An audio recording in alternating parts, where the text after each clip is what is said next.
말씀 제목 한번 따라 하실까요? 끝까지 포기할 수 없는 기도. 끝까지 포기할 수, 끝까지 멈출 수 없는 기도입니다. 제가 목소리가 좀 이렇게 막 가라앉아 있죠.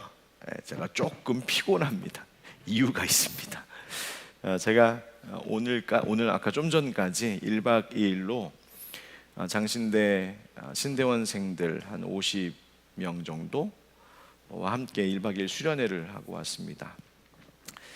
제 스승이신 김은용 총장님, 장신대 총장님, 그 다음에 여러 교수님들, 그리고 저처럼 지역교회 현장에서 담임을 하고 있는 멘토 교수들이 함께 모여서 우리 젊은 학생 전도사님들이죠, 목회 후보생들, 그들과 함께 앞으로의 한국 목회 사역을 위하여서 멘토링하고 함께 배우고, 또 저도 배우고 나누고 또 뜨겁게 기도하는 시간을 갖고 왔습니다.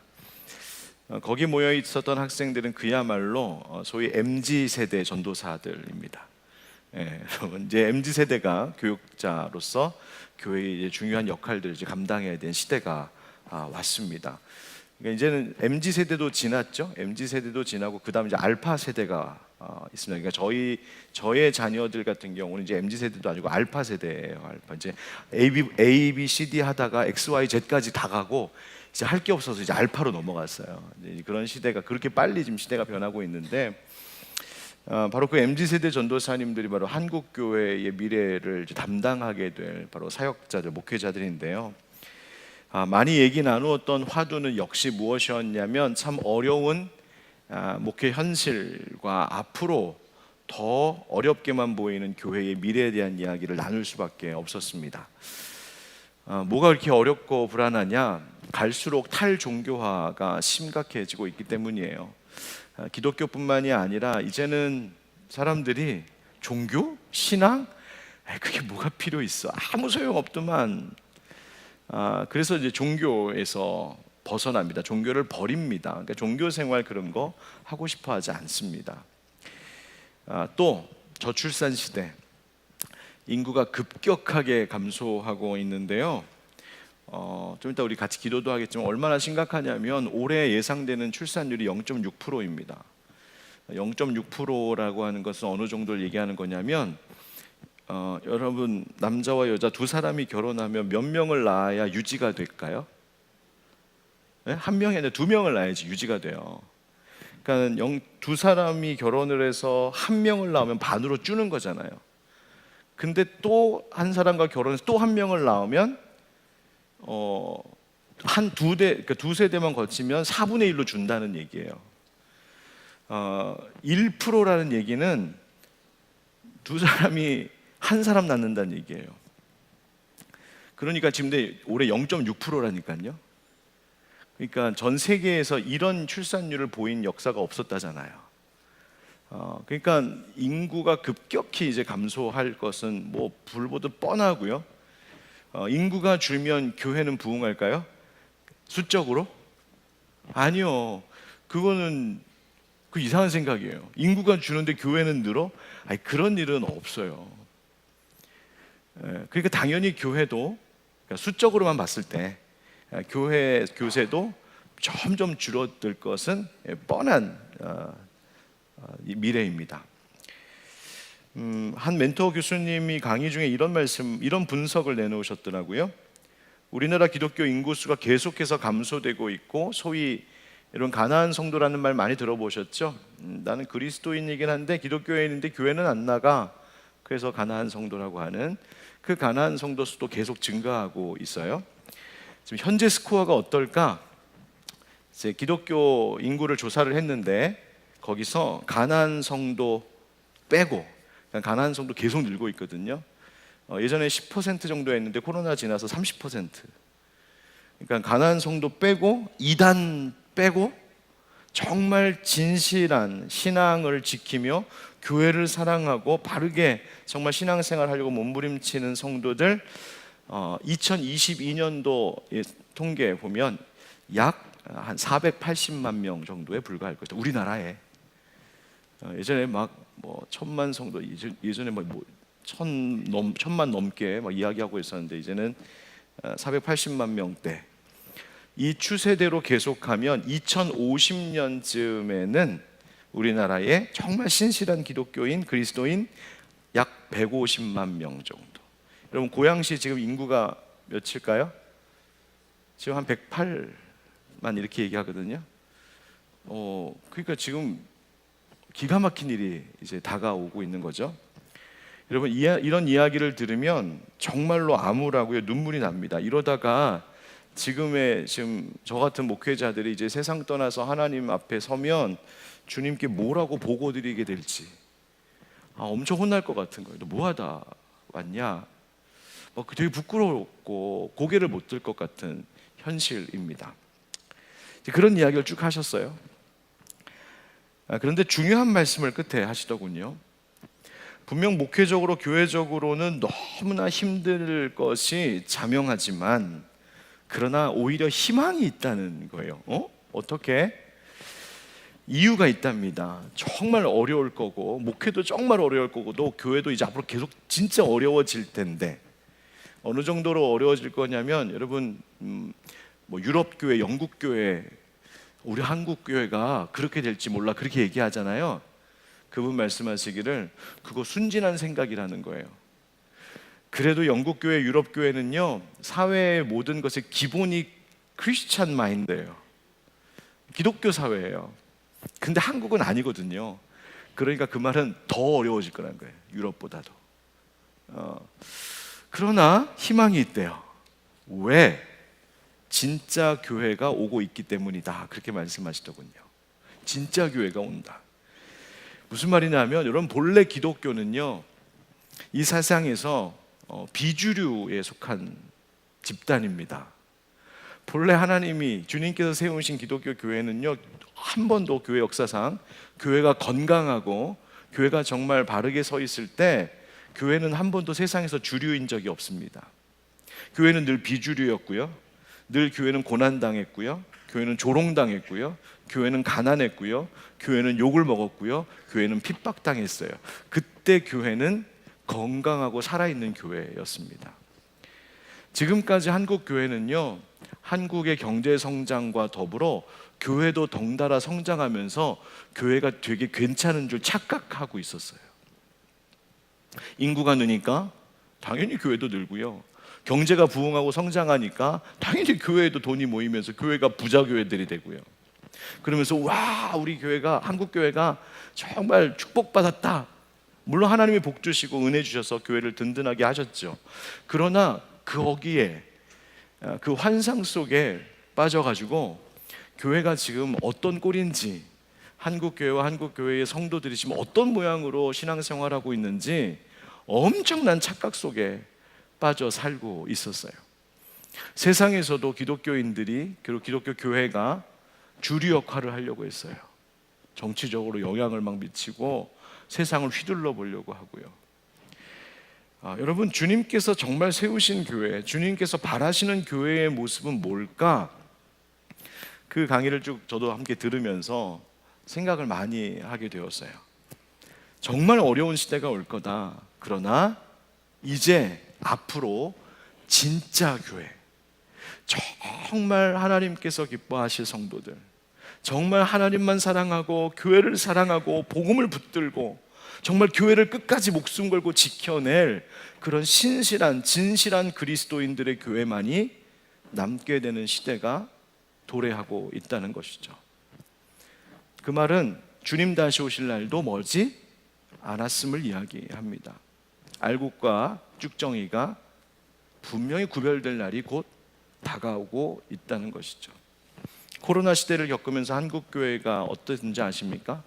코로나 시대를 겪으면서 한국교회가 위기를 겪었다, 큰 어려움이 있었다, 교회들이 망했다 막 그러죠. 여러분 아닙니다. 교회는 늘 위기였고 다른 말로 하면 한 번도 위기인 적이 없습니다.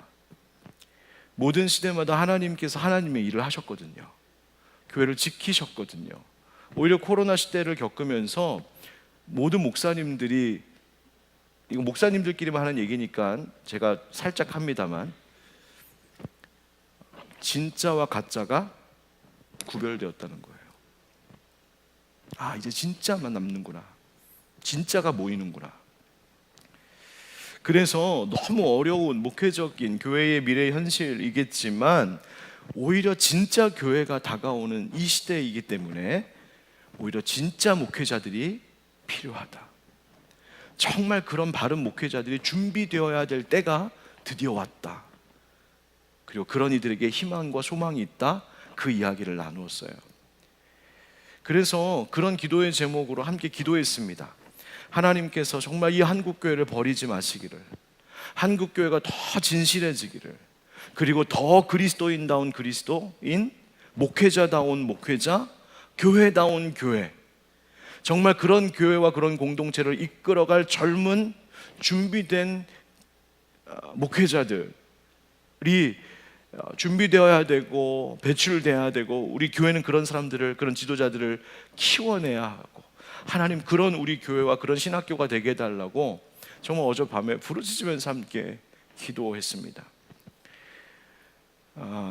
여러분도 함께 기도해 주십시오. 여러분들 우리 교회를 위해서 물론 기도하거냐, 우리 교회를 위해서 기도할 때 여러분 한국교회 위해서 기도해 주시고, 우리 교단의 신학교인 장로의 신학대학교를 위해서 여러분 함께 기도해 주시고, 거기서 학생들을 가르치는 교수들과 또 그들을 지도하는 목회자들, 하나님 정말 바른 목회자들을 키워내고 바른 미래 교회를 준비할 수 있도록 하나님 은혜 달라고 여러분 함께 기도해 주시길 간절히 바랍니다. 그래서 제가 그 마음 전하려고 이번에 하늘빛 광성교회 성도님들 이름으로 학생들 밥도 사고요, 열심히 섬기고 왔던 겁니다. 여러분, 아무리 세상이 변하고 시대가 달라지고 캄캄한 어둠 같은 미래의 어려움이 있어도요, 하나님께서 우리에게 포기하지 말고 멈추지 말고 기도하라는 제목들이 있습니다. 그 기도를 붙잡으면 뜨거워질 수밖에 없어요. 왜? 하나님의 마음이 부어지기 때문에요. 정말 아무리 세상이 요동치고 온갖 일들이 일어나도 그 다음에 기도가 정말 응답되지 않는 것 같은, 때로는 실망감 가운데 우리가 빠지게 되더라도 절대로 포기하지 않을, 절대로 멈출 수 없는 기도가 있습니다. 바로 그것은 하나님의 나라와 의를 구하는 기도입니다. 주님의 뜻이 우리 교회 가운데 이루어지기를, 주님의 뜻이 이 한국교회, 한국 땅 가운데 이루어지기를, 주님의 뜻이 우리의 가정과 나의 심령 가운데 이루어지기를, 하나님의 뜻과 하나님의 나라를 구하는 기도는 멈출 수도 없고 멈춰서도 안 되는 기도입니다. 오늘 왜 이 말씀으로 시작을 하냐면, 우리가 오늘 평화기도회로 함께 모였는데 오늘 주신 말씀 속에 바울의 그 마음, 그 기도가 들어있기 때문입니다. 오늘 함께 읽은 본문의 11절에 보면은요, 마지막으로 말하노니, 이런 표현이 있습니다. 이 말의 의미가 심상치 않아요. 의미심장한 이야기예요. 바울이 지금 고린도 교회 성도들에게 편지를 써서 보낸 거잖아요. 고린도전서, 고린도후서.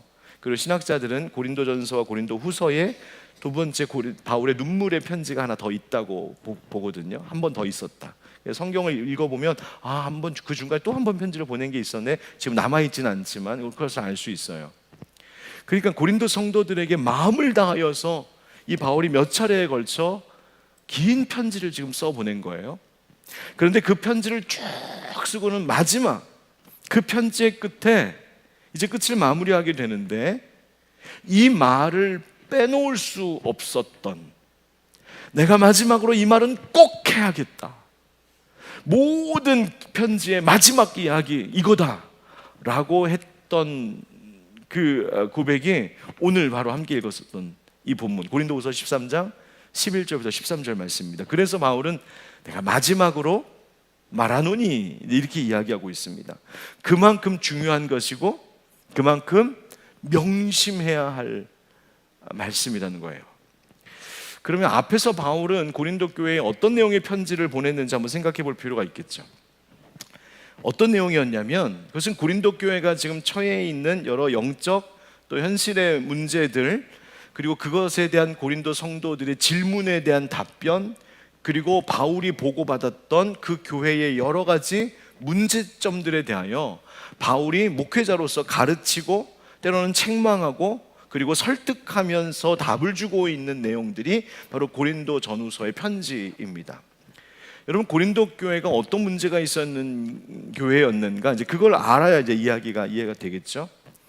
어떤 문제가 있었는가 이 교회에, 결국 우리에게 있는 문제는 아닌가 생각해 볼 것들입니다.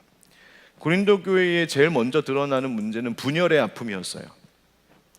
분파가 나뉘어 있었습니다. 하나 되어야 될, 한 몸이어야 될 교회 공동체가 바울파, 아볼로파, 그리스도파 그렇게 분열되어 있어서요, 나는 우리의 스승은 바울이야, 아니야 우리의 스승은 아볼로야, 우리의 스승은 그리스도 예수야, 그러면서 막 나뉘어져 있었어요. 서로가 정통성을 주장하고 자신들이 옳다고 내세우고 그 안에 분열과 대립과 갈등이 있었던 교회가 바로 고린도 교회였습니다. 분열의 아픔이 있었어요. 두 번째, 고린도 교회는요, 교만의 문제도 심각해서요, 교회의 지도자 사도의 권위를 무시하고 비난했습니다. 사도권을 의심했어요. 바울 진짜 사도 맞아? 교회의 지도자, 목회자를 무시하고 하나님께서 세우신 지도자들의 권위를 존중하지 않았어요. 순종할 줄 몰랐고 교만해졌어요. 대적했어요. 이것이 고린도 교회의 문제였어요. 세 번째, 어떤 문제도 있었냐면 성도들 사이에, 교우들 가운데 일어난 문제를 교회 안에서 함께 풀고 화해하고 용서하는 자정 능력이 있어야 되는데 그 능력을 상실해버리고 세상 법정에 그 문제를 가지고 나가는 거예요. 교회가 세상을 판단해야 되는데 세상이 교회를 판단하는 꼴이 돼버린 거예요. 그래서 세상법으로 교회 안에 있는 문제들을 다루려고 하는 미숙함과 어리석음이 있었던, 그만큼 연약했었던 교회가 바로 고린도 교회였어요. 그뿐만 아니라 성적인 타락도 심각했습니다. 음란, 음행, 근친상간, 육신의 정욕으로 그리스도인들이 지켜야 할 그 거룩성을 상실해버린, 영적으로 육적으로 타락해버린 모습이 교회 안에 있었어요. 또 그뿐만 아니라 우상숭배의 문제도 있었고요, 자기의 지식을 자랑하는 문제도 있었고요, 그리고 고린도 교회는 놀랍게도 또 은사가 많았는데 교회의 질서를 무시하고 하나님이, 성령께서 각자에게 교회를 세우라고 주신 그 은사를 교회의 덕을 위해 질서 있게 사용하는 것이 아니라 자기 자랑하는 거리로 삼은 거예요. 와, 나 방언도 해, 나 통변도 해, 난 이런 은사 저런 은사가 있어, 무질서했어요. 등등 고린도 교회에 심각한 많은 아픔과 문제점들이 있어서 바로 이러한 문제점들에 대하여 목회자인 사도 바울이 그것 하나하나의 질문에 답도 주고 하나하나를 진단하고 처방하고 가르치고 때로는 책망하기도 하고 때로는 눈물로 막 호소하고 그리고 그들을 설득하면서, 그래서 고린도 교회 성도들이 바르고 건강한 성도들로 회복되기를, 또 그런 교회로서 고린도 교회가 다시 회복되기를 간절히 바라는 마음으로 써내려간 편지가 바로 고린도 전후서의 말씀이에요.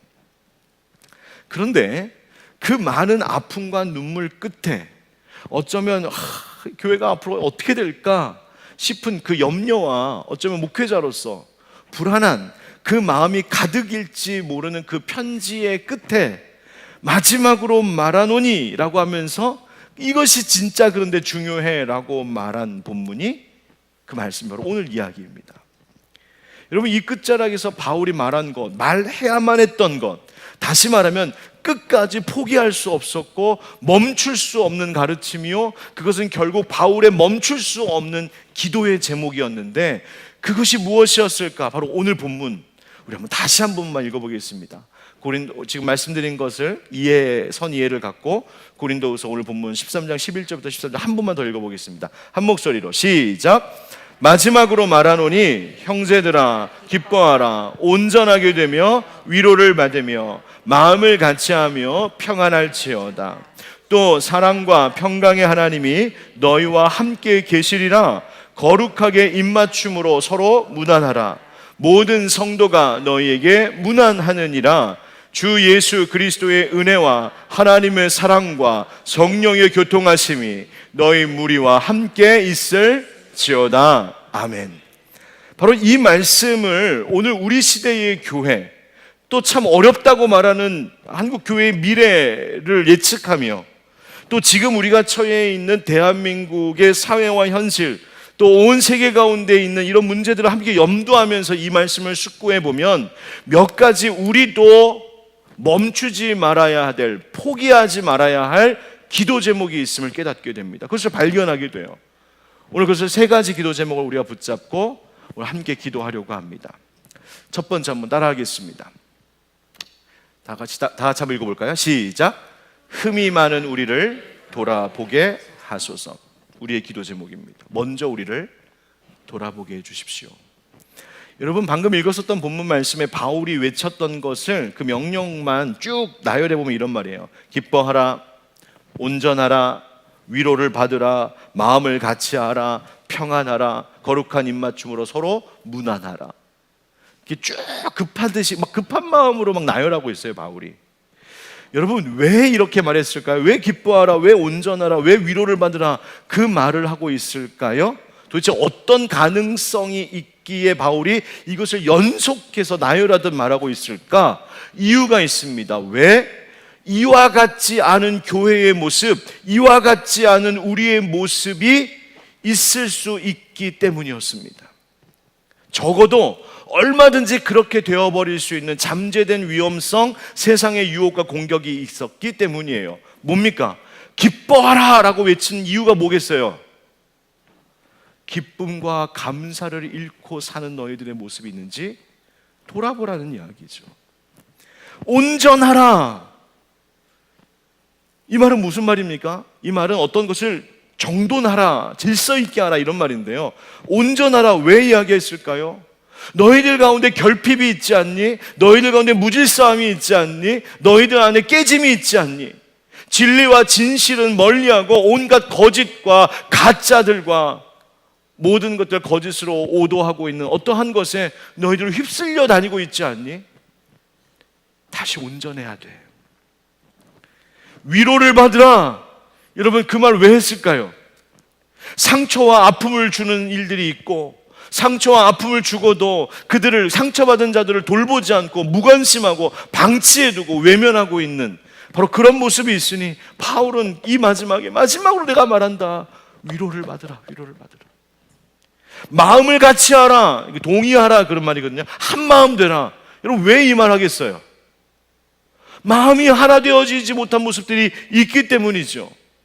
연합되지 않고 한 몸 이루지 못하고 분열과 대립과 갈등만 있는 그 아픔의 모습이 지금 있으니 제발 마음을 같이 해야 돼. 그 말 마지막으로 외치고 있는 거죠.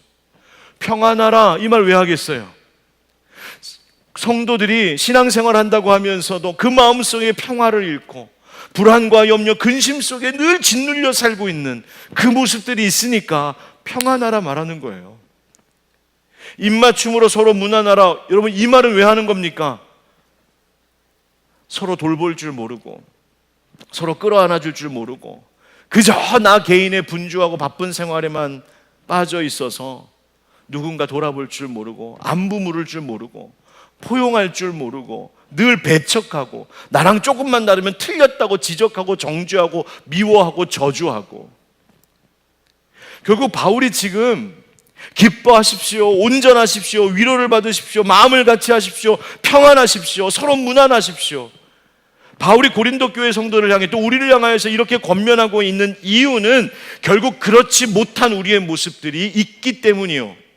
앞으로 세상의 온갖 유혹과 공격에서 우리가 이와 같이 되지 못한, 정말 이러한 모습에 있어서 부끄럽기 짝이 없는 그런 모습이 있을 수 있기 때문에 바울이 지금 이 이야기를 하고 있는 거죠.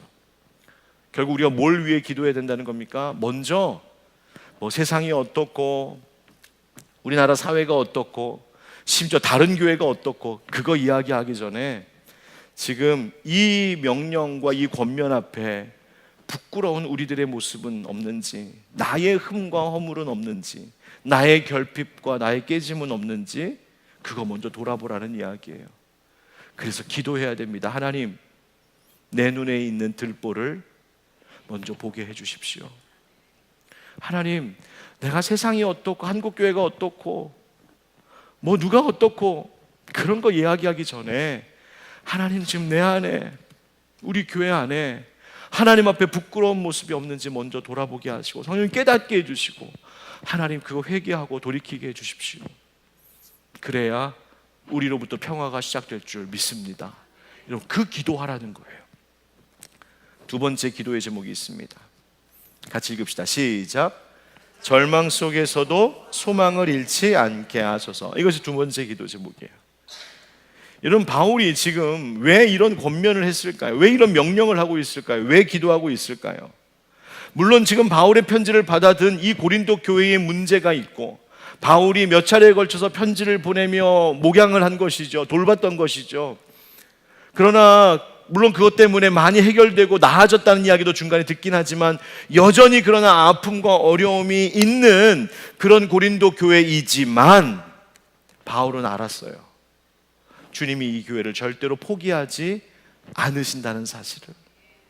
주님이 포기하지 않으시고 주님이 버리지 않으시고 주님이 붙들고 계신 교회라면 나도 소망을 버리지 않겠다는 거예요. 지금의 모습은, 지금의 아픔은 실망스럽기도 하고 두렵기도 하고 염려가 되고 절망스럽기도 하지만 그러나 주님의 핏값으로 세우신 교회이니 그 교회는 반드시 소망이 있음을 바울이 잊지 않았다는 거예요. 음부의 권세가 교회를 해할 수 없음을 바울은 믿었다는 거예요. 그래서 이야기하는 겁니다. 주님이 붙들고 계시니 나도 붙든다. 기뻐하라, 온전하라, 위로를 받으라, 평안하라, 서로 무난하라. 하나님께서 반드시 그렇게 해주실 것을 믿는다는 말이에요. 그래서 그 절망의 늪 같은 데서 빠져 있어도 소망을 잃지 않았던 이 바울의 마음이 여기에 있는 것이죠. 여러분, 우리가 가까이 있는 우리 교회에 대하여 또 한국 교회에 대하여 또 이 나라의 목회자들에 대하여서 여러분 어떤 마음과 어떤 태도를 갖고 계십니까? 또 이 나라, 이 대한민국, 이 사회, 이 나라의 지도자들, 또 우리의 현실에 있는 여러 가지 문제들에 대해서 여러분 어떤 태도를 갖고 우린 기도합니까? 우리 어쩌면 현실의 어려움만 늘 보면서, 현실의 지금의 문제점만 늘 보면서 희망도 잃어버리고 소망도 잃어버린 우리들의 모습은 아닌지 여러분 돌아보아야 됩니다. 지금의 어려움, 또 많은 사람들이 미래는 이럴 겁니다. 제가 앞서 말씀드린 것처럼 한국교회의 미래가 어둡습니다. 우리 대한민국 큰일 났습니다. 그 이야기만 계속 들어가지고 그것만 주목하고 있어서 거기에 푹 젖어서 우리 너무 비관적 되어버린 것 아닌가? 너무 깊은 회의감에 빠져 있는 것은 아닌가? 너무 염세주의적으로 되어버린 것은 아닌가? 여러분, 세상 사람들이 비난하고 불평하고 정죄하고 저주하고 낭망하고 서로 욕하고 손가락질하는 것, 혹시 우리도 그 풍조에 휘말려서 우리도 그리스도인들도 똑같이 그러고 살고 있는 건 아닌가? 교회에 대해서 욕하고 우리나라에 대해서 막 실망하고 욕하고 정부와 지도자들에 대해서 막 비난하고 이 사회에 우리나라 이제 큰일 났다, 망했다. 여러분, 그 말을 들을 때, 그런 뉴스들을 볼 때에 그러게 말이야, 여러분 그러십니까? 아니면 그럼에도 불구하고 주님이 라고 말씀하십니까? 여러분, 바울은요 이 고린도 교회의 절망스러운 현실과 형편 속에서도 이 교회를 향한 주님의 소망을 놓치지 않았던 사람이 사도 바울이었어요. 그래서 주님께서 걱정하지 말라고 하시는 음성을 붙드는 거예요. 안심하라라고 하는 말씀을 붙드는 거예요. 그래서 오늘 본문의 13절에 보면 여러분 익숙한 말씀이 나오잖아요. 목사가 맨날 예배 끝에 축도하는 거. 우리 주 예수 그리스도의 은혜와 하나님 아버지의 사랑과 성령의 교통하심이 너희 무리와 영원히 함께 있을지어다. 하나님이 함께 하실 거야. 하나님이 함께 하실 거야. 그 절망과 아픔과 자신들의 그 문제 속에서 허우적거리고 있는 성도들을 향하여, 그래 안다, 나도 그것이 문제인 것을 안다, 나도 마음이 아프다. 그러나 우리 절망 속에서도 소망 놓치지 말자. 성부 성자 성령 하나님께서 우리와 영원히 함께 있을 것이니 우리 그 소망 붙들고 기도하자. 저 그 얘기하는 거죠. 사랑하는 성도 여러분, 아무리 교회의 미래와 대한민국의 현실이 참 암담하고 어려움이 많아도 주님께서 이 나라와 이 교회를 붙들고 계심이 분명하니 여러분 소망 잃지 않고 기도하는 우리가 되길 주의 이름으로 축복합니다. 소망 잃지 않게 달라고 기도하셔야 돼요. 다음 세대의 희망을 말씀해 주셔야 돼요. 야, 너희들 이제 앞으로 큰일 났다. 너희들 이제 다 크면 여러분 요즘에 무슨 말이 나오냐면 부모 세대보다 더 가난한 자녀 세대라는 말이 나와요. 앞으로 그렇게 돼요.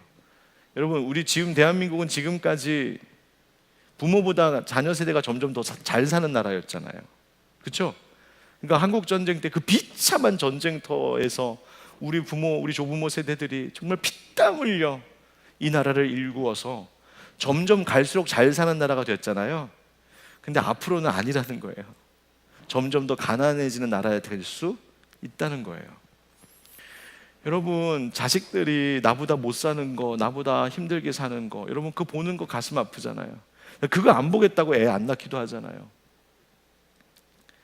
그러나 여러분 우리 믿는 자들은요, 그런 현실, 세상 사람들이 그렇게 이야기할 때라도 하나님이 우리 자녀 세대, 다음 세대, 미래 세대를 향하여서 가지고 계신 하나님의 소망, 하나님의 꿈을 심어 주어야 할 사명이 있는 것이 우리 부모 세대임을 잊지 않기를 주의 이름으로 축복합니다. 세 번째, 이런 기도 하셔야 됩니다. 다 같이 시작. 아픔이 많은 곳을 더 사랑하고 더 축복하게 하소서. 아멘. 즉 아픔과 실망, 눈물이 많은 곳일수록 더 많이 사랑해야 되고 더 축복할 수 있게 해달라고 기도하셔야 돼요. 여러분 바울이 지금 이 고통과 아픔이 있는 고린도 교회를 이 마지막에 축복하잖아요. 성부와 성자 성령 하나님께서 너희 무리와 함께 있을지어다 축복하잖아요. 그런데 바울이 쓴 서신서를 읽어보면 모든 서신서 끝에는 다 이런 축복의 기원이 있어요. 마무리 기도예요. 그래서 로마서의 마지막에는 우리 주 예수 그리스도의 은혜가 너희 모두에게 있을지어다. 로마 교인들에게 그렇게 마무리해요. 갈라디아 성도들, 갈라디아서의 마지막 보면 우리 주 예수 그리스도의 은혜가 너희 심령에 있을지어다. 아멘. 에베소 교회를 향하여서도 우리 주 예수 그리스도를 변함없이 사랑하는 모든 자에게 그 은혜가 있을지어다. 계속 빌립보 교회에도, 골로새 교회에도, 데살로니가 교회에도 예수 그리스도의 은혜, 예수 그리스도의 은혜가 너희 가운데 있기를 원한다 하면서 기도를 마무리해요. 인사를. 그런데 유독 고린도 교회를 향한 마지막 편지에만 바울이 이들을 축복하며 인사할 때 총동원합니다. 성부, 성자, 성령 하나님을 총동원합니다. 앞에서는 그냥 우리 주 예수 그리스도의 은혜가 있기를 원합니다 했는데 다른 교회들은, 이 교회는요 주 예수 그리스도의 은혜와 하나님의 사랑과 성령의 교통하심이 성부 하나님, 성자 예수님, 성령 하나님 다 동원하여서 이분들께서 삼위일체 하나님께서 너희 무리와 함께 있을지어다. 그냥 어떤 면에서는 3배 축복한 거죠. 왜 그랬을까? 아픔과 눈물이 더 많은 곳이었기 때문이에요. 바울의 심정이 그랬던 거예요. 아프니까, 힘든 형편 속에 있으니까, 문제점들이 많으니까 그 아픔과 문제점들이 많은 걸 보고 너희들 큰일 났다, 너희들 이제 어떻게 하려고 그러냐, 그렇게 얘기하지 않고 아픈 만큼, 문제가 많은 만큼, 눈물이 더 쏟아지는 형편인 만큼 오히려 몇 배로 더 축복하고 있는 거예요. 우리 예수님께서 함께 하실 거야. 하나님 아버지가 함께 하실 거야. 성령님도 너희와 함께 하실 거야. 그래 걱정하지 마. 여러분 자식이 아프면 마음이 더 쓰이잖아요.